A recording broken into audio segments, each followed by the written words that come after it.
All right, so I completed the EGR delete, which you can see that whole piece of shit is gone.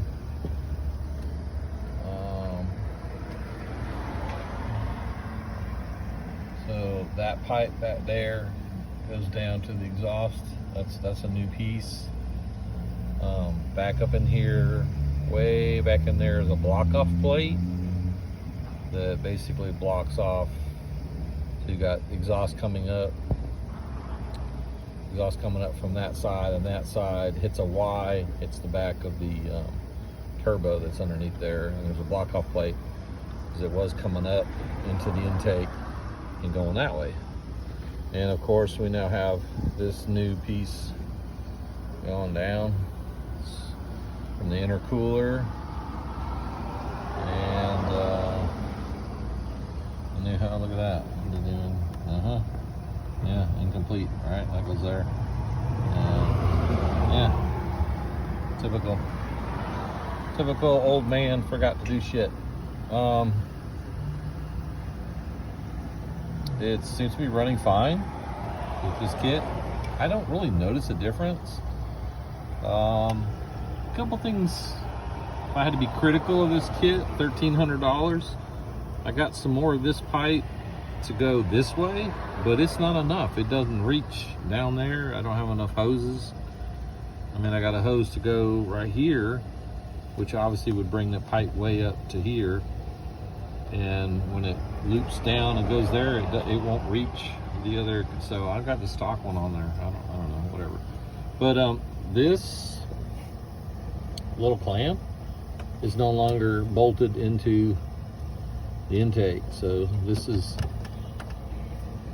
not happy. I don't find that to be very nice. So I need to figure out something. I might come up with my own little bracket off of that to hold this. And then the fuel filter had a bolt going through there that tied into here. So now that's just hanging on by one bolt back there, which I'm not really crazy about that either. I mean, vibration or whatever. It doesn't move. It's pretty stout, but just seems like they could have included that. Also, there's a little bitty block-off plate that goes there with a little plug. Oh, and no instructions came with this kit at all, so kind of had to do a little, guess game, like where does this go? And then this plate replaced 2 hose connections, and basically that plate turns those 2 water jackets into this one hose, which goes back up to the bottom. So I'm still losing fluid. I had that filled up earlier today. I may be working air bubbles out, because when I took that plate off, a bunch of antifreeze came out. So maybe I'm just still working air bubbles out. I'll let you know.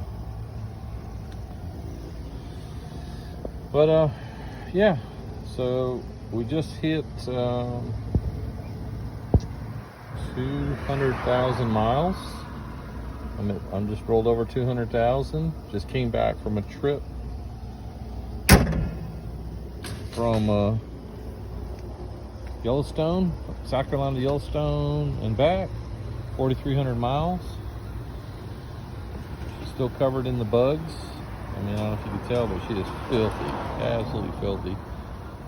There's a rack that I built, home built rack. I got lights to go on it and some other little more work to do to it. But I threw it on there because I thought that'd look kind of cool going down the road and going to Yosemite with my little zombie killer. And yeah, she's doing good. Paint's still coming off it. I talked about that earlier in another video. And I colored it in with Sharpie so you can see how it's progressing. This is new peeling paint. Lovely. So I don't know, maybe I'm gonna repaint her, maybe do a wrap, who knows? I don't know what we're gonna do with her.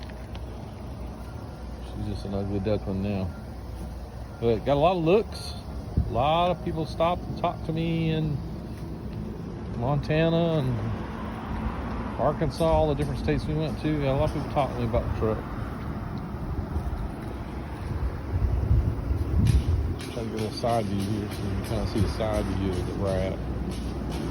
This thick wall, like 1.5 inch tubing. It's what you would use for fencing, chain link fencing.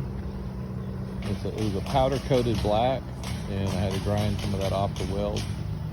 So the paint job's not, it's just rattle can right now. It needs to be completely stripped and repainted. And for now, that's what she's gonna look like. Like that.